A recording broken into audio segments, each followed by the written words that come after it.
seems like it's a hard thing Pause. to do. Everybody. Oh, sorry. Hey, how are you? Good. Thank you for sitting down. For sure. Hello. Hi, how's it going? Who is that there? This is Nala the Pity. No, the pity. Love it. Cool. Do you want to do headphones? It's a little easier to hear. All right. Cool. Can you hear me okay? Mm-hmm. Cool. What was your first name? My name's Leon. Leon. Gotcha. My name is Reid. Nice to meet you. Nice to meet you, Reid. Yeah, thanks for sitting down again. Do you come to the park often with Nala? This is actually my first time taking her to this park. So, Oh, cool. yeah, I haven't been to Echo Park in actually some time now. So, Yeah. Cool. Sweet. Where do you usually take her? Actually, I just moved to Los Angeles a couple months ago. Oh, yeah. So just kind of like going to different parks and stuff like that. Cool. Yeah. It's a pretty nice one. Got the swan boats and everything. Yeah. It's really nice over here. I've been out here before, but it's been a while. So Cool. That's sweet. yeah. So did any of those topics over there strike your fancy to talk about, or what would you like to talk about? We could talk about any of them. We could talk about the police one. I think that one is something I think about a lot. But then we could talk about any of them as well. That's an interesting one. I haven't talked to anybody with that one yet. Really? That's a fresh topic. So yeah, what was the topic exactly? It was like, is the police a threat to anyone's lives? Yeah. So How long you want to talk about that for? Does it matter? I mean, it doesn't matter. We can talk about it for however long as y'all want to talk about it for. Okay. That's interesting that you didn't get too many of that today, though, because I figure in Los Angeles, it's a hot topic. Yeah, we just haven't had much people sit down today. But I got you. and it's a fresh question. But it is a fresh topic in LA for sure. All right. And I guess, should we clarify the question anymore? Are the words clear? Yeah. I mean, I think the question is pretty clear, right? Are the police a threat to anyone's lives? Yeah. Is that the wording for it? Did I get that correctly? Yeah, I think that's the right wording. I mean, I think you'd be hard pressed for anybody to say no to that just that wording, right? Because the institution, the function of the police, it's inherently about criminals or criminality, right? So then it's about the idea of protecting people's lives based on the threat of stopping criminals, right? Or that's the idea. Yeah. So Right. It's like they should be a threat to criminal lives, I would assume. But Or certain lives, right? Or Certain certain- lives that are marked as criminals. certain lives are marked as criminals. Yeah. So ideas of criminality, criminality, all of that stuff, they're social constructions, right? So, the institution of the police ultimately is to protect property first and foremost. So then to these ideas of criminality then therefore becomes threats to property. Those are the lives that become threatened. Yeah, we have certain ideas, social constructions that relate to laws, and then the police enforce the laws, and certain people have potentially have laws applied to them more often or something. Right. I mean, if the police were never going to be a threat for anybody's lives, they wouldn't need to be militarized. They wouldn't need to have weaponry, right? So that in itself that it guarantees violence, right, of some kind. There's a connection between like the militarization of the police system, of police in certain police based on the certain laws that they try to enforce. Something. Okay. Well, just having those weapons, right? And the militarization of police it's the police as the institution. So obviously some precincts will have more militarized weapons than others, but all of them are militarized, right? In the sense that they have military weapons, right? Yeah. So I've got a little confidence scale there. If all the way to the right flag is absolutely yes, the police are a threat to some people's lives, or all the way to the left no, where would your current confidence be? Completely to the right. Completely to the right. Yeah. All right. Yeah. And what are some of like the reasons that get you to that level of confidence? What is the main reason? Well, I mean, if you just look at any kind of data on police killings, right? It guarantees that police will enact violence on people, and the ideas of just or rationale can be brought up after the fact, but lives have been threatened and are continued to be threatened by police presence. Whether or not you agree that violence is justified doesn't excuse that there was a threat and also ongoing presence of violence. Yeah, so the threat aspect of the question is like their police have killed some people, and they and that being killed is a threat to someone's life. Right. And it's just the rationale is pretty much like, oh, but that person was a criminal or could have been a criminal and all these different things. that doesn't excuse the violence itself, though, right? It doesn't excuse the violence. The crime doesn't excuse the violence from the police. Well, because crime, it's usually after the fact, right? That it's the kind of like discourses of whether or not that person committed a crime comes typically after the fact, after the police killing. Yeah, we can't have pre-crime or like judge someone that is, Right. The judgment is just whether or not that violence is justified.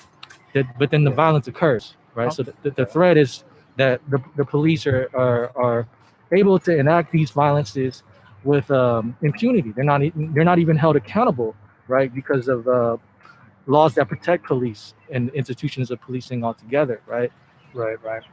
So let's try to wonder about the police and these ideas of justified violence from the police, something around that type of question. It's like, how would the world need to be different for a police or the police system to not be a threat to anyone's lives? Right. What would the world need to look like? Right. So, I mean, these discourses are very popular, as especially in 2020. Right now, it's kind of dwindling down a little bit, right? But I'm 100% for defunding the police. For some people, they see it as just like, okay, we're going to weaken that institution so that at least that we could start strengthening institutions that, number one, strengthen the community. So community forms of accountability, and also ways of, like, if the institution of police is weaker, we as a community can have stronger structures to demand for accountability, right? So when there's an unjust killing, or when there's a killing altogether, when there didn't need to be, there can be more systems in place to hold the police accountable. Some people argue for that. Some people think of it as a way of it's a precursor, or it's a step towards abolition of police, which is something that I'm more in favor of, because if we look at the history of police coming from slave catching, right, as community patrols of white supremacists, volunteering their time, but also kind of a fraternity of brotherhood of sorts, where it's like it's volunteering your time, but you kind of have to do it if you want to join our club, kind of thing, right? Gotcha. So I really want to understand this position and where you're coming from. I'm going to try to repeat back what I'm hearing you say. Okay. So, like, the police are a powerful institution because of the funding that they get, and they have a lot of power that way. And if we started to defund the police and potentially abolish the police, there's like a trade-off between the police's power and the community's ability to get accountability with the police. Okay. Whatever they do. Is that what I'm hearing you say? So I guess here, let me try to clarify it a little bit. I guess if we're talking about a world without police as the end goal, and then just like the steps that we take towards that, right? Because I think people always kind of posit, oh, how can we imagine a world without police and all that stuff, right? The worlds without police are typically already there in the wealthier neighborhoods, right? Like, there's not a huge police presence in those neighborhoods, because in those areas, because they pay higher taxes, right? Because ultimately the police function is to protect property. Accountability measures are put in place, right? So if we can start by implementing those accountability measures, and then in order for us to do that, defunding the police is one of the ways to do it. Which accountability measures are in, like, wealthy neighborhoods? Well, because if a police officer unjustly kills somebody in a rich neighborhood, right? There tends to be higher consequences, because the idea is the police is supposed to protect those neighborhoods. It's harder for them to justify discourses on criminality in neighborhoods that have more wealth. Discourses of criminality? What do you mean by that? So conversations around who is perceived as naturalized as the criminal, right? Whoever is thought of to be as the criminal, whether or not they committed a criminal act. So the discourses of wealthy communities are not a discourse of criminality? Is that what I'm hearing?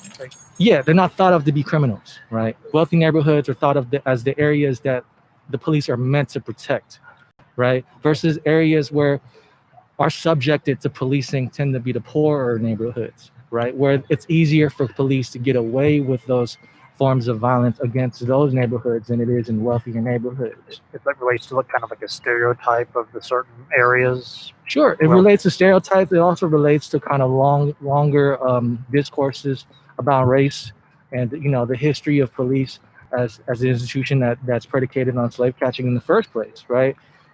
And what does that slave catching versus modern day police systems? How do those relate? So it's part of a genealogy, or it's part of a lineage, right? You also think about Los Angeles police. There's these histories of really racist recruiting, right? Like, they recruited a lot of white folks from the South. I forgot which year, but there's a long history of that in LAPD, right? Bringing folks that's not from those communities into communities of color and having the power over their lives, right? And subjecting them to deeper policing, because those are the areas that are more deeply impoverished, because naturally areas that are impoverished would have more petty crimes, right? Because petty crimes allude more to survival, right? So instead of addressing systemic poverty, we just throw more policing at them, right? Versus in the wealthy neighborhoods, because they're not impoverished, right? They don't have these long. When I say discourses, I really mean like even like academic literature and politicians, and like the Moynihan Report, all these different things that kind of blamed poor people for their own problems, versus thinking about institutional racism and institutionalized poverty, right? Okay, institutional and systemic. These are kind of discourses, ways of talking about certain issues like crime and certain groups of people, certain areas, wealth, and all this stuff. Okay. So abolishing the police seems to be a goal, like getting rid of the entire police system because of its connection, its genealogy, its lineage. Right, because of it as an arm for white supremacist colonial capitalism, right? It's an arm of those. Are those like discourses as well? Well, discourses are just more so like prevailing popular conversations on it, right? Okay. So what I'm talking about is the structure of capitalism as we know it exists under these histories and ongoing continuations of colonialism, right? So the police has always been an arm of that, enforcing these huge disparities of wealth based on race, but then usually the discourse on race can change, right? Like usually they'll use different words in place of race. They'll use like culture.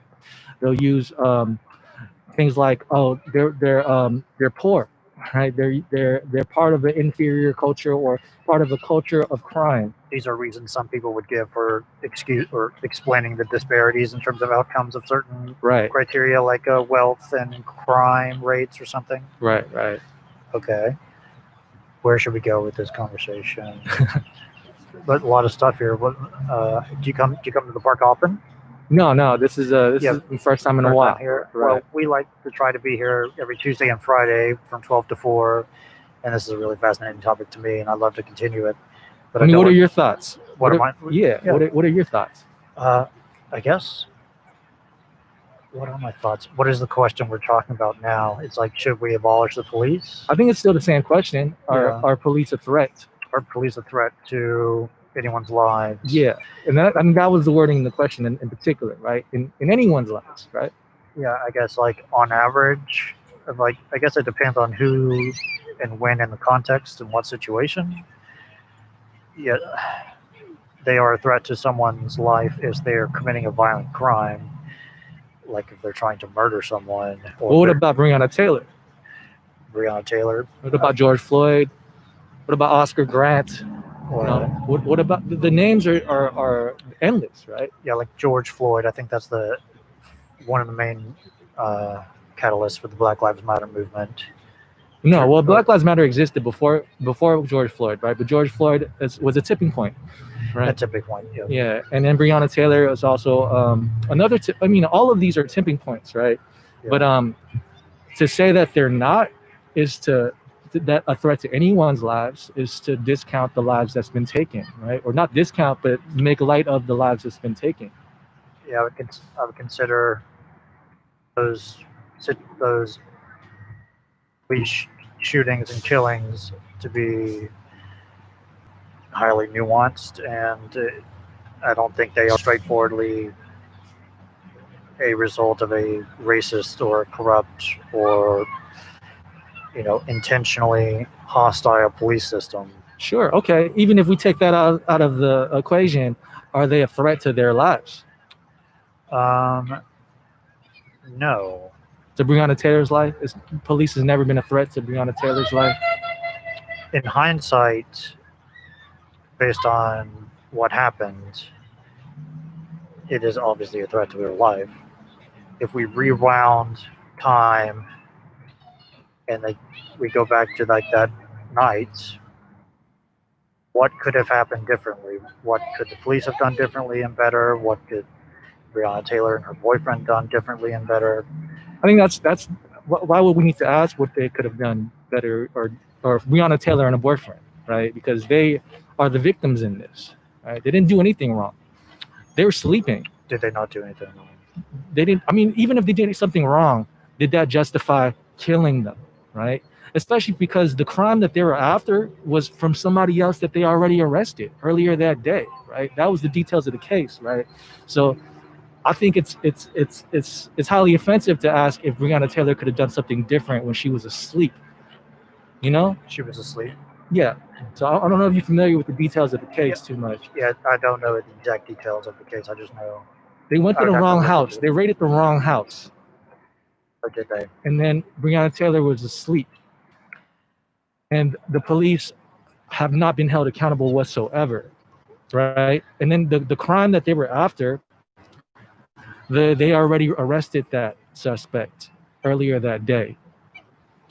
Yeah, there's more details to that case I'd have to look into. But this is still a very interesting subject to me, and we can continue talking about it if you'd like to at some other point. We like to give one of these little puzzle pieces to people to remind them of the conversation and to help and to ask them to come back and get another puzzle piece sure. to continue. Yeah, to continue the conversation. We'd love to do that. Cool. Well, hey, thank you so much. And Leon, is that right? Yeah. It was a Reid. Reid, yeah. Reid, it was nice meeting you. It was nice chatting with you. Yeah, nice meeting you. Yeah, feel free to take one puzzle piece and we can come back and get more. If you Okay, like. just take one. Okay, Yeah. I got you. And then fill out the set when you come back. All right, sounds good. Love it. Thank you so much. Cool. Thank you. Have a great day. So this is going to be posted on YouTube? Yeah, it was on his YouTube channel and my social media, Facebook and Twitter. Is the stuff on the card right there? Yeah, there's on my card there. You'll find it. Cool. I got a card right here. So. Amazing. Cool. Appreciate it. I love it. Thank you. All right. Thank you. Have a good day. Interesting.